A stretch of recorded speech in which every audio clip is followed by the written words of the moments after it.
जय हिंद मित्रांनो, स्वागत करतोय तुम्हा सगळ्यांचं माझ्या विदर्भ स्टडी या यूट्यूब चॅनलवरती. आजच्या व्हिडिओमध्ये आपण मुंबई उच्च न्यायालयाच्या नागपूर खंडपीठामध्ये स्वयंपाकी पदासाठी भरती निघालेली आहे त्याबद्दलचा व्हिडिओ बघत आहोत. तर व्हिडिओ शेवटपर्यंत बघा आणि चॅनलवर कोणी नवीन असेल तर चॅनलला सबस्क्राईब करा, सोबतच बेल आयकॉनचं बटन प्रेस करा. बघा, या व्हिडिओमध्ये तुम्हाला A to Z माहिती मिळणार स्वयंपाकी पदासाठी अर्ज कसा करायचा. तर या ठिकाणी जाहिरात आलेली आहे बघा, मुंबई उच्च न्यायालय नागपूर खंडपीठ नागपूर. तर मुंबई उच्च न्यायालय नागपूर खंडपीठाच्या स्थापनेवर स्वयंपाकी कुक या पदासाठी 4 उमेदवारांकडून निवड यादी आणि 1 उमेदवाराची प्रतीक्षा यादी अशा टोटल 5 जागा निघालेल्या आहे. कुक या पदासाठी तयार करण्यासाठी जाहिरात प्रसिद्धीच्या दिनांकास पात्र, निकष आणि आवश्यकता अटीची पूर्तता करणाऱ्या पात्र उमेदवारांकडून अर्ज मागवण्यात येत आहे. तर यासाठी पात्रता काय असेल तर उमेदवार हा कमीत कमी 4था वर्ग पास असला पाहिजे, त्याला लिहिता वाचता आलं पाहिजे. तर पात्रता आहे 4था वर्ग पास. वयोमर्यादा दिलेली आहे या ठिकाणी.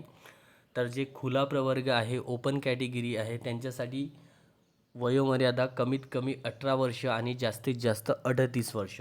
नंतर अनुसूचित जाती म्हणजे CSC, अनुसूचित जमाती ST किंवा इतर मागास प्रवर्ग किंवा महाराष्ट्र शासनाने निर्दिष्ट केलेले विशेष मागासवर्गीय उमेदवारांसाठी EBC वगैरे.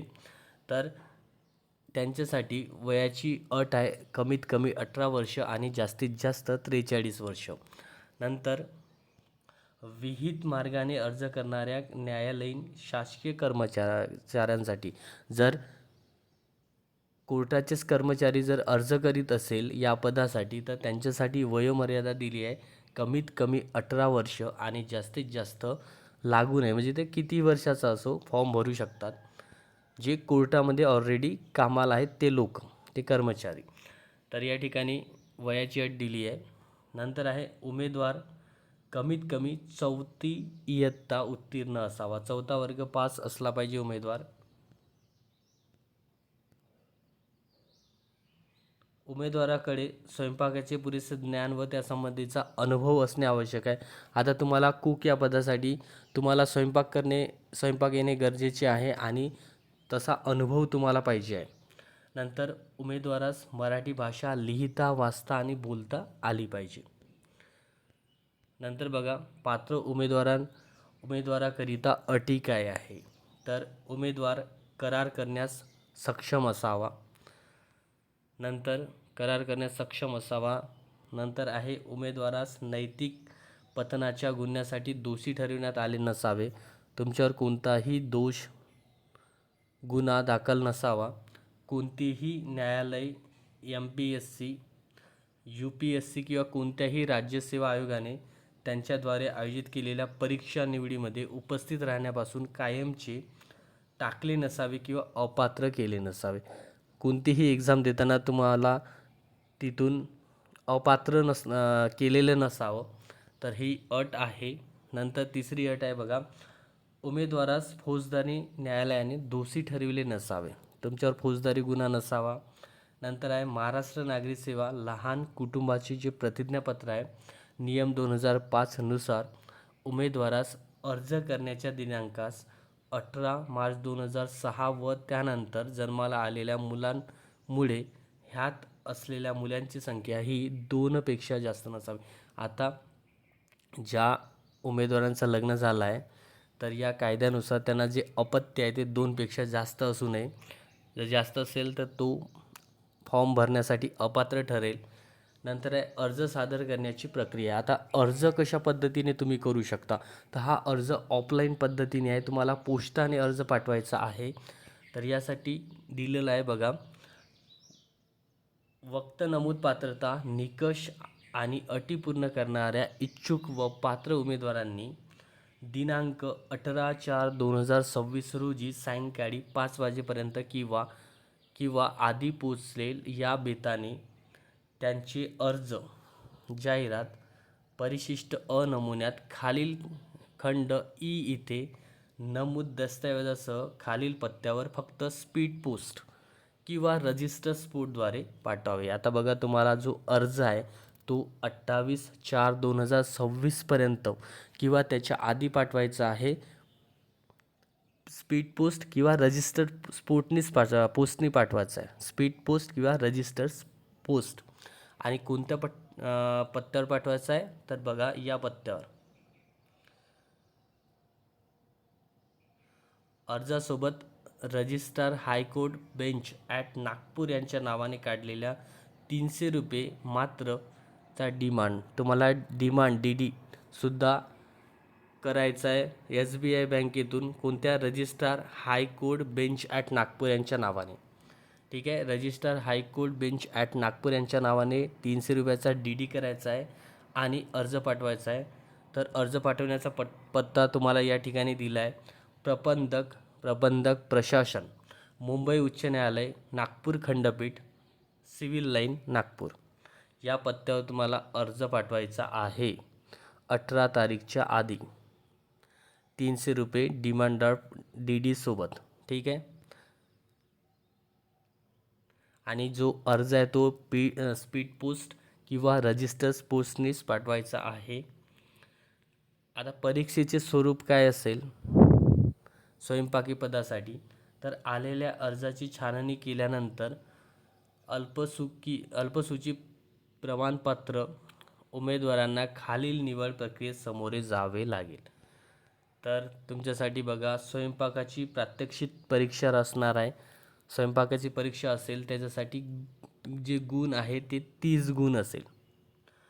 उत्तीर्ण किमान 50% म्हणजेच 15 गुण. आणि उत्तीर्ण व्हासाठी, पास होण्यासाठी तुम्हाला 30 पैकी 15 गुण घेणे आवश्यक आहे. नंतर शारीरिक क्षमता चाचणी असेल 10 गुणाची. त्याच्यानंतर तोंडी मुलाखत इंटरव्ह्यू असेल 10 मार्काचा. तर असे टोटल 50 मार्काची एक्झाम असेल. ठीक आहे. आणि तुम्हाला 50% घ्यावायचं आहे. नंतर बघा, सूचना दिली आहे. स्वयंपाकाच्या प्रात्यक्षिक परीक्षेत अनुत्तीर्ण झाल्यास उमेदवाराचा उर्वरित परीक्षेसाठी विचार केला जाणार नाही. जर तुम्ही फेल झाले तर तुमचा विचार केला जाणार नाही, तुम्ही तिथून अपात्र व्हाल. परीक्षेचे जे प्रवेशपत्र आहे, ॲडमिट कार्ड आहे, ते ईमेलद्वारे पाठवण्यात येतील. परीक्षेच्या वेळी उमेदवाराने प्रवेशपत्र आणणे सक्तीचे आहे. जेव्हा तुमची परीक्षा होईल तर परीक्षाचे जे हॉल तिकीट आहे, ॲडमिट कार्ड आहे, ते ईमेलद्वारे तुमच्या ईमेलवर येईल. तुम्हाला त्याची प्रिंट घेऊन एक्झामला जायचं आहे. ठीक आहे. आता बघा, अर्जासोबत जे तुम्ही आता अर्ज करेल, फॉर्म भराल, त्याच्यासोबत तुम्हाला खालील डॉक्युमेंट्स जोडायचे आहे. कोणकोणते? तर जन्मतारखेचा पुरावा, त्याच्यात शाळा सोडल्याचं प्रमाणपत्र, TC सुद्धा असेल, किंवा प्रमाणपत्र असेल, किंवा SSC बोर्डचे प्रमाणपत्र. ठीक आहे, यापैकी कोणतंही एक. नंतर शैक्षणिक पात्रतेच्या परीक्षेचे गुणपत्रक, 10वी जे तुम्ही पास झाले त्याची मार्कशीट आणि प्रमाणपत्र, 4थी 10वी 12वी किंवा तत्सम डिप्लोमा कोणत्याही मान्यताप्राप्त बोर्ड किंवा विद्यापीठातून प्राप्त केलेले इत्यादी. बघा, तुमचं एज्युकेशन जे बी झालं असेल, 4थी पास असेल, 10वी असेल, 12वी असेल, ग्रॅज्युएशन असेल किंवा त्यापेक्षा जास्त असेल, तर कोणतीही एक मार्कशीट तुम्हाला फॉर्मसोबत जोडणे आवश्यक आहे. गुणपत्रिका टक्केवारीऐवजी ग्रेडच्या स्वरूपात असल्यास विषयनिहाय मिळवलेले गुण, एकूण गुण आणि टक्केवारी असलेली संबंधित शाळेच्या गुणपत्रकाची सोय प्रमाणित प्रत, तेच मार्कशीट. नंतर बघा, स्वयंपाकाच्या कामासंदर्भात पूर्वानुभवाचा दाखला. आता तुम्हाला एक्सपिरियन्स सर्टिफिकेटसुद्धा जोडायचं आहे की मला स्वयंपाक करता येते, मी या ठिकाणी स्वयंपाक केलेला आहे, या ठिकाणी मी कुक म्हणून होतो, याचं एक्सपिरियन्स सर्टिफिकेटसुद्धा फॉर्मला जोडायचं आहे. नंतर या सक्षम अधिकाऱ्याने प्रदान केलेल्या जातीचा दाखला, मागासवर्गीयांसाठी SC ST OBC यांच्यासाठी कास्ट सर्टिफिकेटसुद्धा लावणे आवश्यक आहे. नंतर आहे महाराष्ट्र अधिनिवास प्रमाणपत्र, डोमिसियलसुद्धा जोडायचं आहे. नंतर अर्जदाराने त्याला बनवता येणाऱ्या पाककृतीची यादी सोबत जोडावी. आता बघा, जो अर्ज करत आहे स्वयंपाकी कुक, त्याला कोणकोणते पदार्थ बनवता येतात त्याची लिस्ट त्याने एका कागदावर लिहायची किंवा प्रिंट काढायची आणि ते सुद्धा या ठिकाणी जोडणे आवश्यक आहे. नंतर सेवा योजना कार्यालयात नोंदणी केली असल्यास नोंदणी प्रमाणपत्राची प्रत झेरॉक्स. नंतर उमेदवाराच्या नावात जर बदल झाला असेल तर नावाच्या बदलाबाबतचे शासकीय प्रमाणपत्र. नंतर 2 पासपोर्ट साईज फोटो, 2 फोटोसुद्धा तुम्हाला लावायचे आहे. उच्च न्यायालय प्रशासनाने मागणी केल्यास इतर कोणतेही दस्तावेज, आणि जर न्यायालयाने जर त्याच्या व्यतिरिक्त कोणतेही कागद मागले, डॉक्युमेंट्स मागले तर ते सुद्धा तुम्हाला द्यायचे आहे. ठीक आहे. आणि जर अर्जदारांनी बघा, उमेदवारांनी अर्जासोबत खालील मूळ दाखले कागदपत्रे जोडावी. लहान कुटुंब जर असेल तर त्याचे प्रमाणपत्र. नंतर जाहिरात प्रसिद्धीनंतरची तारीख असलेली 2 प्रतिष्ठित व्यक्तींना सदर व्यक्ती नातेवाईक नसावेत. अच्छा, आता बघा या ठिकाणी तुम्हाला कॅरेक्टर सर्टिफिकेट जोडायची आहे 2 व्यक्तीची. 2 व्यक्तींनी तुमच्याबद्दल सांगितलं पाहिजे की तुमची वागणूक कशी आहे, तुमचं कॅरेक्टर कसं आहे, तर ते तुमचे नातेवाईक नसले पाहिजे. त्यासाठी तुम्हाला त्यांचे नाव, त्यांचा पत्ता, त्यांचा फोन नंबर सगळं द्यायचं आहे. नंतर या ठिकाणी बघा, उमेदवार न्यायालयीन शासकीय कर्मचारी असल्यास सक्षम प्राधिकाऱ्यांची कार्यालयीन मंजुरी घेतल्याचे ना हरकत प्रमाणपत्र आवश्यक राहील. आता या ठिकाणी जर कोर्टाचेच कर्मचारी जर हा फॉर्म भरत असेल तर त्यांना ना हरकत प्रमाणपत्र हे त्या अधिकाऱ्याकडून घेणे आवश्यक आहे आणि ते जोडणे आवश्यक आहे. नंतर आहे 300 रुपयाचा तुम्हाला फॉर्मसोबत डिमांड ड्राफ्ट करायचा आहे DD, registrar high court bench at Nagpur यांच्या नावाने. ठीक आहे.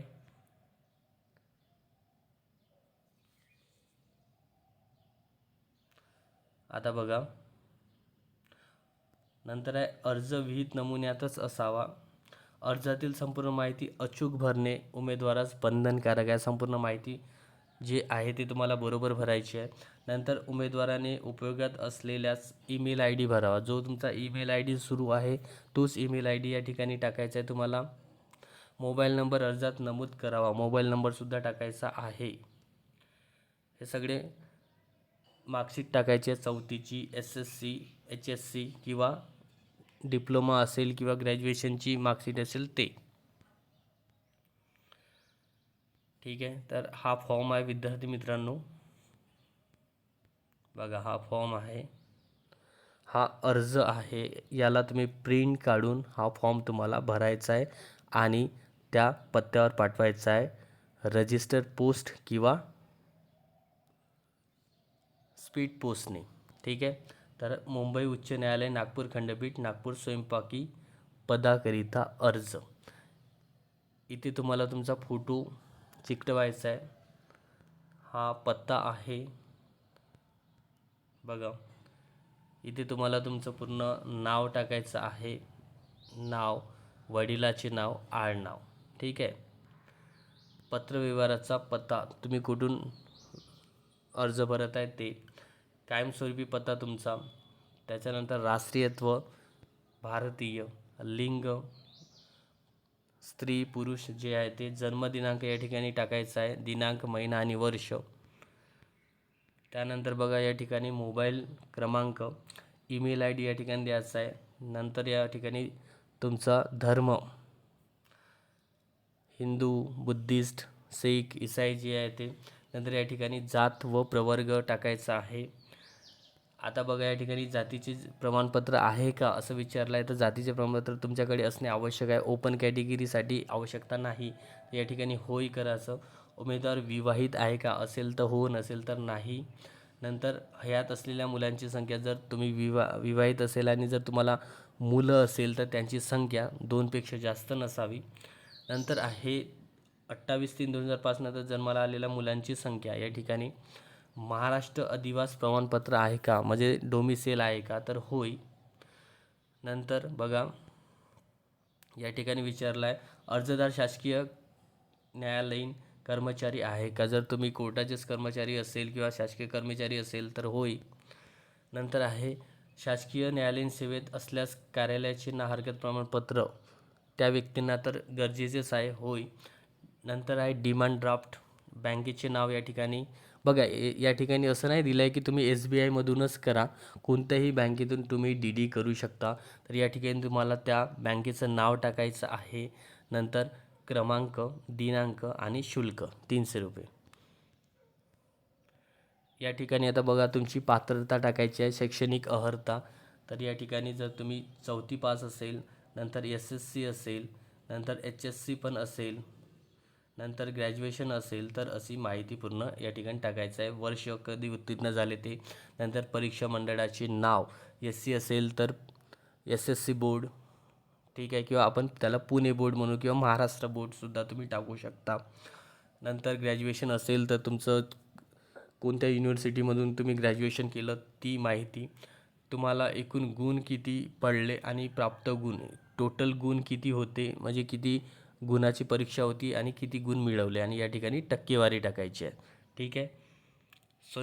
स्वयंपाकी कामाचा अनुभव. आता तुम्हाला स्वयंपाकाचा जर अनुभव असेल, म्हणजे असेल त्यांनाच प्राधान्य राहील, तर या ठिकाणी तुम्हाला ते टाकायचं आहे. कोणत्या कार्यालयामध्ये तुम्ही काम केलं, की दिनांकापासून कोणत्या दिनांकापर्यंत काम केलं, आणि या ठिकाणी वर्ष, महिने, दिवस. ठीक आहे. भाषेचे ज्ञान, होय.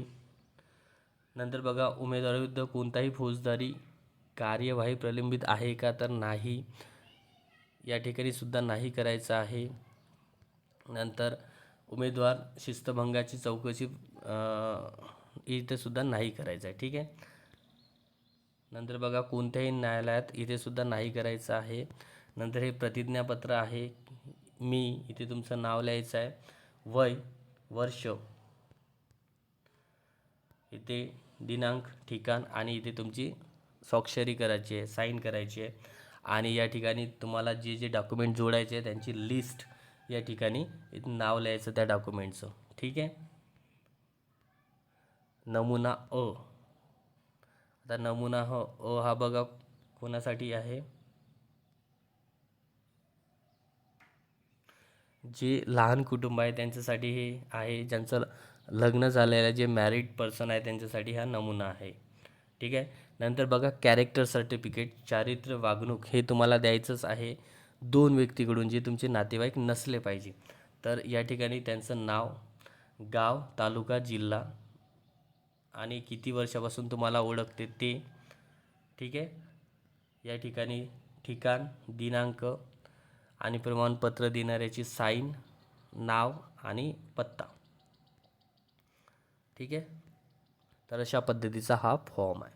भेटूया आपण नेक्स्ट व्हिडिओमध्ये, आणि काही अडचण असेल तर तुम्ही कमेंट करा.